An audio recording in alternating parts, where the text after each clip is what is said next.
tariff, tariff, tariff. I always say tariffs is the most beautiful word to me in the dictionary. Trump hits global trade with a hammer blow. Multinationals lose billions. Unilateralism is back. A single signature shook global markets. And supply chains never looked the same. Everyone's asking the same question. What's the new safe zone? But in the storm came recalibration. In the noise, a quiet alliance grew louder. India and Germany, two democracies with deep industrial roots and futuristic ambition, began to write a different kind of trade story. In a world of economic warfare, they chose cooperation. In a decade of decoupling, they chose reinvention. This is not about free trade. It's about fair, fearless futures. The playoff begins. That's right, playoff begins on the biggest topic of our times. I'm going to first invite the players of this playoff on stage. From Germany, we have State Councillor Kasper Sutter, Head of Department of Economic, Social and Environmental Affairs, Canton of Basel-Stadt. Thank you, Mr. Sutter. Please. We have Mr. Joachim Erdle, Member of Board of Managing Directors, LBBW. Please, huge round of applause for Mr. Erdle. Thank you. And from India, we have Mr. Sachidanand Shukla, Group Chief Economist of Larsen & Toubro, requesting you to please take the stage. Huge round of applause for Mr. Sachidanand Shukla. We also have Professor Sachin Kumar Sharma, Director General, Research and Information System for Developing Countries. Sir, please, requesting you to take the stage as well. And, as I said, this is a playoff, which means the playoff will have a referee. And let me now invite the referee to take the stage, Mr. Stefan Halusa, former Director General, Indo-German Chamber of Commerce. Stefan Halusa, please, requesting you to take the stage and referee this playoff for us.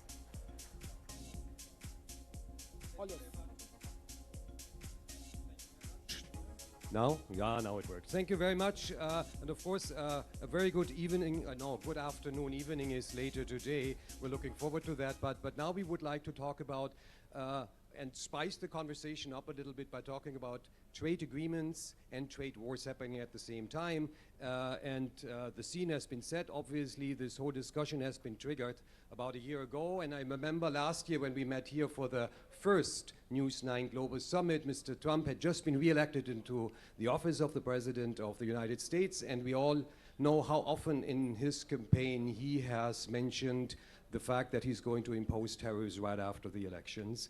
At that time, I was surprised that many Indian entrepreneurs and top management were of the opinion that actually that may play out to the benefit of India, because most certainly Mr. Trump will focus on another country with those tariffs. And that was again confirmed by a survey that the Indo-German Chamber did together with KPMG earlier this year, where the majority again thought that again, India, the Indian economy, Indian industry may actually benefit from these tariffs. Now, of course, we are a little bit further down the year, and I think that seems to be quite a miscalculation. India is now, or Indian products are now burdened with 50% of tariffs, and I would like to ask my first question to Professor Sharma.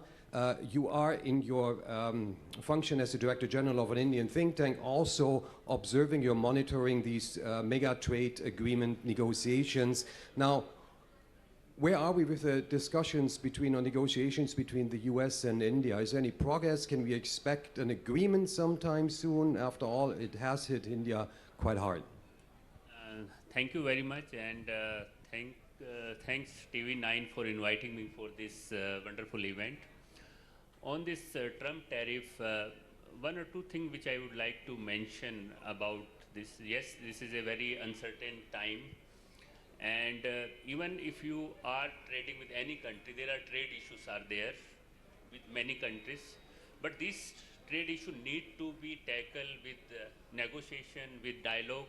But if a country imposes unilateral measures, then it is not going to work.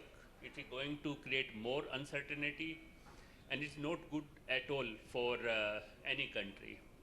Now, about the narrative being built about India like a tariff king or we are creating barrier. Let I make it also very clear that if these countries themselves introspect and if they see their tariff and non-tariff barriers, what they are imposing on the global south, then the picture would be very different. I give the one example. Even in many countries, like a product like peanut, the rich country, they impose more than 160% tariff. Where you will get this kind of figure?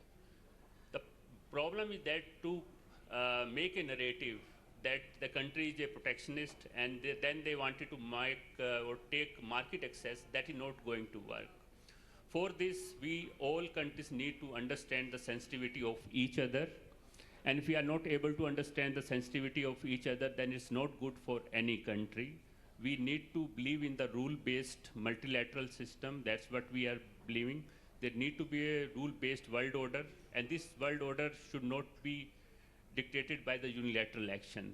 That's the one thing. And yes, to make the trade negotiation further, the government of India is taking step. We are believe in the dialogue, and we are working on this aspect. Yes, we have a lot of sensitivity, and if these sensitivities are considered, then yes, very soon we will work on, we'll have concrete trade deal. Thank you. Thank you very much. Okay, of course, we would all like to see this agreement sometime soon. I guess the complication comes when one side believes in conversations and in compromises and playing by the rules, and the other side doesn't. That makes the playoffs slightly more difficult. But I would like to move on to Joachim Erdle. You are in close contact with industry, with companies of all sizes in all sectors. So what do we hear from them right now? How much does that uncertainty, especially the uncertainty coming from changing tariffs overnight without any notice period, how is that impacting their plans, their investment plans, and does that affect all regions, all sectors, or are some regions or sectors maybe kind of immune against these uncertainties? Yeah, thanks for the question. Immunity would be great, but I guess nevertheless, I mean, this is not really the case. I think what we need to have in mind is the export-oriented economic model of Germany, I mean, really is under pressure. And it has not been started some months ago, it started some 10 years ago. And therefore, a lot of our customers already invested international. So most of our customers are well prepared. However, what we have seen in the last couple of months, maybe 1-2 years, there was an enormous increase in capex, especially in the US, mainly driven by subsidies like the IRA. And therefore, most of our customers, first of all, stick with their strategy and their plan, because in most cases, it's a long-term strategy. But given the uncertainty which we are facing at the moment in the market, mainly driven by tariffs and some other issues, I would say some of them starting to postpone investment. I think the good news is they only postpone. They don't cancel. So they are waiting for a more stable environment and then again pick up their plans and go further with their international investment strategy. This is what we hear from our client. So overall, I mean, the US and all the other countries remain attractive markets from a commercial point of view. Again, I mean, all of our customers look very, very carefully at the environment and appreciate stability, which is not the case at the moment. But once they feel comfortable, they definitely restart with their activities. Yeah, thank you very much. I think stability is an important factor in this game, and of course one of the other results of the business outlook is always that political stability speaks for India, because this is one of the criteria that is always ranked highest when we ask what are your reasons to invest in India. So I guess stability is really the name of the game here. I would like to move on to Kaspar Sutter from Switzerland, not from Germany. I think there was a small mistake at the beginning here. But looking at, of course, Switzerland, Switzerland has now been burdened with 39% of import duties. I think that was something that was completely unexpected.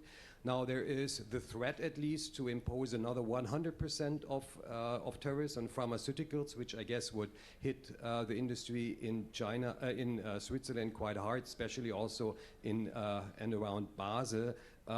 Is there already a way of assessing the kind of damage that is doing to the industry in Switzerland, or how are companies responding? Are they also continuing with their plans or just postponing? What's the reaction of the industry in Switzerland? So first, thank you very much that I can be here as a Swiss person at the German-Indian Summit. It's very interesting to see all that thing. Me coming from Basel, mainly focused on pharmaceutical and life sciences. It's the biggest one in Europe. So, and yeah, a lot of exports of Switzerland. Half of the exports are from the pharmaceutical products. So mainly our companies of Basel would be affected. Until now, yeah, Switzerland, a free trade orientated small country, economically very potent and very strong. We are always looking for free trade because we think that free trade is in the best of everything. We are always looking for multilateralism, which is very much hurt and not accepted anymore by the US. So we see at the moment this situation of insecurity, that you never know what's going to happen. If a tweet can change the rules in the United States, the country where a lot of companies would like to invest, but at the same time you have all these insecurities. And so I think it's the main thing we try to keep on is to be reliable and predictable and to give this safe situation for foreign investments which investing in Switzerland. So up to now we have this 39% of tariffs, which is very high compared with our European neighbors and also with other countries. So it's not 50 like India, but 39 is very much. US, as you can imagine, is after Germany the most important trading country for Switzerland. So, but yeah, pharmaceuticals are not included yet, so we have these tariffs on machinery, very much hit, watches, chocolates, and things like that. So up to now it's quite difficult to see the effect on our economy, because a lot of companies that did like brought all their goods before the tariffs to the US. So when you see the first half of this year, numbers look very good because everybody produced a lot and brought it to United States. And now to see what's happening if the companies are able to increase prices in the US, if they find other partners in other regions of the world, it's quite difficult to see, or if it's also a reduction in the profits of these trading. It's for us, it's very difficult. From the pharmaceuticals, we always said tariffs on innovative medicine is not a good idea because it's paid by the patients and nothing else. So normally states are not taking these measurements because it's not in the interests of their patients. So we don't know. It looks like a power play to try to bring investments to US, which our big companies, they're very strongly invested in the United States already. So, and of course, since COVID, you can also see that investments in production, at least of medicines, is going closer to the patients and the markets. This is already before Mr. Trump came into power.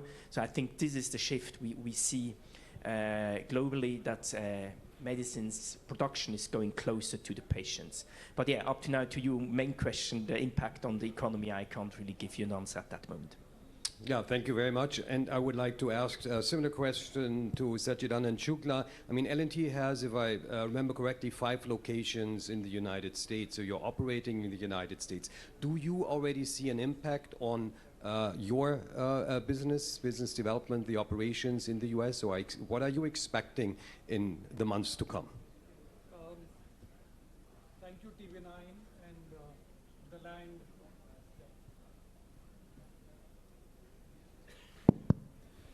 Thank you, TV9 and the land for this opportunity. I am an economist, and therefore I would want to talk about economics rather than the company's plans. But before that, let me give you a caveat as an economist. For whatever I'm going to say now, for every economist, you have an equal and opposite economist, right? And whatever he or she says about the future, it's likely to be wrong on the both sides. Having said that, I think on a serious note, it's very easy to get swept away with this whole talk of tariffs and the problems that it is causing to the rest of the world. But I think the US is not new to protectionism. We have seen various regimes and presidencies actually come up with tariffs. Remember the 1980s when they tried to throw out the Japanese and so on and so forth. So there have been multiple such episodes. Let us also look at some of the positives. What is happening is because of the US policies, you now have multipolar demand from the global economy. What I mean is earlier there were only the US and the Chinese growth. Now what you have is he's shaken the pot, and therefore the fiscal inertia that existed in Europe and some of the other places, that is beginning to change. You will get to see more levers of global demand. Also, let's not forget what we are getting is low oil prices, lower commodity prices, and emergence of new age sectors and technologies. It's also led to diversification plans and strategizing by corporates like us everywhere in the world. And finally, it has given India an opportunity to look inwards in terms of what's been wrong, the tariff policies, the kind of policies that we have been using or in international trade. It is time now to cleanse a lot of that. If we do that, there is a huge opportunity. We can work with partners who share the same vision and who have the same shared goals and shared future, like Germany, and there is a much brighter future ahead. You did talk about stability and reliability. Let me give you a couple of stats. If you look at India, last 30 years, this economy has grown at 6% compounded. That means the economy has gone up 13 times in the last 30 years. The per capita income has gone up by about 9 times. If you compare that to the US, it's gone up by 4.7 times in terms of GDP. Per capita, just under 3, right? Look at Germany or France or UK. The GDP has gone up by just 2.5 times in this period. And also per capita incomes have gone up by 2.1, 2.2 times. So I think if you look at it from a future perspective, even if India does no better than the past, growing at 6%, real terms 6.5%, plus some inflation, nominal terms 11%, this is an economy, $4 trillion and doubling every 7 years. Where are you going to find that? So I think if you look at reliability, stability, you mentioned about political stability, I think there is no better place to do business than India.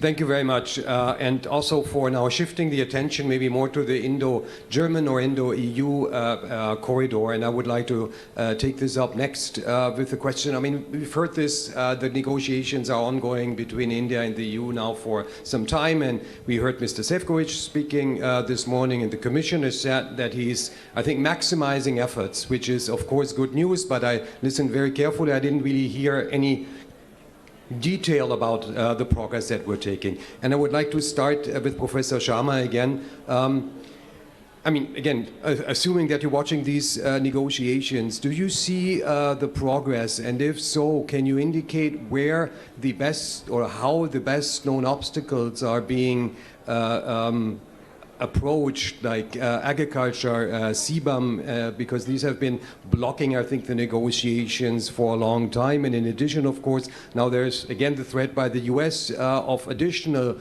tariffs on all countries which are importing Russian oil. Will that add complexity? Will that slow down the negotiations? What's your view here? Yeah, thank you very much. About India-EU FTA, there is much progress is happening at the moment. Yes, since morning, the prediction that by end of this year we will able to finalize the this India-EU FTA. But yes, there are some sticking points as well there. One point is all about the sustainability.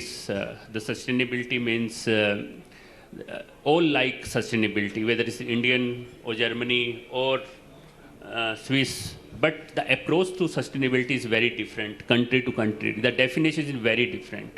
For instance, when we talk about the sustainability from India's perspective, there are 3 dimensions: environment, social, economic. But if we take only environmental sustainability and make unilateral rules like CBAM, then it may happen that many of the SME industry may be excluded from the multilateral system. This is the one concern which in India we have about the sustainability. In agriculture, like European Union, we also have a lot of sustainability.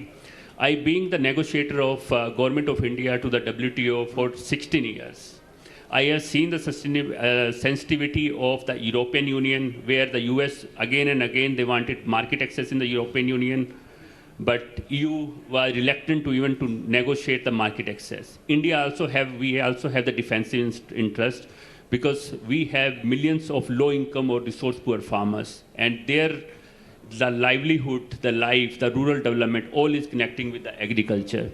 So these are some of the issues which are sensitive, and for this sensitivity, both India and EU need to come together. The one thing that we are in this football stadium, and in football, each team tried to score against each other to make more goal. But here, India and Germany have to come together to make one goal. That is a shared prosperity, where we can all come together and we can make all trading system very inclusive. That's the way forward. Thank you very much, and I would like to ask Mr. Adler as well, what is your assessment now about the progress in the negotiations? I mean, both countries have proven that they're capable of concluding agreements. India concluded with EFTA last year, with the UK this year, and then there was the agreement signed between Indonesia and the EU just recently. Just between India and the EU, somehow things get stuck, and we heard today we're looking at an agreement by the end of this year or maybe early next year, which seems to be an indication that progress is not as fast as we hoped it to be. From your point of view, how would your clients react if that would be postponed again? Would that cause companies to maybe then relook at or revisit their investment plans and say that I go rather to Indonesia, or maybe Indian companies would say, well, then I'm going to Switzerland or the UK because there we have agreements? Very good question. What we are seeing is that, I mean, our customers are looking maybe for stability, but more important is predictability and clarity. So once we know the framework, the circumstances, it's much easier to deal with them. And this is currently a real issue for our customers. So finally, I would say a lot of our customers already invested in India, but they invested in India due to the attractive local market. And the market is attractive, as we have learned, huge growth rates, highly attractive employees levels, etc., etc. So I would say having a clear framework in place will definitely help to finally decide now to either extend investments in India or start really entering the Indian market. And therefore, I mean, if it will be postponed to the beginning of next year, I mean, our corporates will look at it and say, okay, I mean, we're not surprised because we experienced this for now 20 years roughly. But finally, I mean, they are really prepared because they have their plan, as already mentioned. They have the strategy, and once they have clarity, then they will really start either investing more or really start entering the Indian market. And the Indian market is highly attractive. And putting together the competences of India and EU corporates obviously create additional value on both sides. And this makes it so attractive, and therefore, I mean, I would rather prefer to have the FTA in place earlier than later, because then we will really start lifting these advantages on both sides. But I would finally, it's not only a question, I mean, if it is the end of this year or maybe in Q1 26, but it should be finalized on a really short-term basis. Yeah, I guess we all hope so that it's going to be the case. Now, of course, Switzerland or the EFTA has been successful in concluding a trade agreement. I'm not sure whether it's a free trade agreement, but it's called a trade agreement with India last year. So the question would be, what can we learn from EFTA, from the negotiators? What did you do better, or how was the approach different to come to this result? Obviously, one big commitment was made, and that is 100 billion investment from EFTA companies or corporates into India over the next 15 years. Is that like the ticket price for an agreement? Is that what you have to pay to get one, or were there other means? I mean, for Switzerland as a small country, it's very important to have clear agreements with the best, with every country on globally. So obviously with the European Union, where we had very good bilateral agreement, where we have a new package, we are now going to find the ratification and the popular vote, I guess, in Switzerland, for have a clear situation with the European Union. But with India, I'm very happy that it was able to conclude as a EFTA, so we did it together with Iceland, Liechtenstein and Norway, to have this free trade agreement. It's called Trade and Economic Partnership Agreement, actually, but it brings lower tariffs on 95 of the exported goods, no tariffs on almost 85 of the exported goods within 10 years, so it's like a temporary, it's changing every year. And on the other side, it's this commitment to have direct investments of 100 billion from these 4 countries in India in the upcoming 15 years. And for us, what was also very important was the protection of intellectual property rights. I think that's, if we want to have fair trade, it's very important to find agreements on that. That's innovation, which is also important for Baden-Württemberg, is clearly protected. It's good for both sides to have clear rules on the protection of intellectual property rights. And now, 8 days ago, it started. It's in power, so obviously we don't see the effects in this short time.